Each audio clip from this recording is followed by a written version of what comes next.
Աշխարհի հնագույն եւ ամենախորհրդավոր անուններից մեկը Լիլիթ անունն է։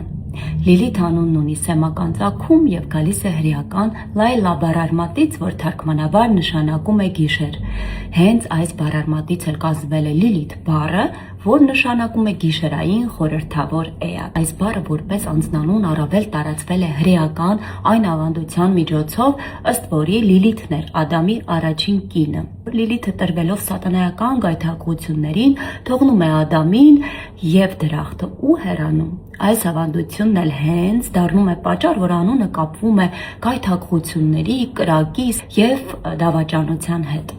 Սակայն ոչ մի կապ չունի աստվածաշնչյան կանոնիկ տեքստերի հետ, որտեղ Լիլիթի մասին ոչ մի հիշատակություն չկա։ Հետևաբար Լիլիթ կարելի է թարգմանել որպես գիշերային էներգիա ունեցող խորհրդավոր էակ։ Իմ ճանաչած բոլոր Լիլիթները մի տեսակ խորհրդավոր եւ շատ խորն են։ Իսկ ինչպիսին են ձեր ճանաչած Լիլիթները։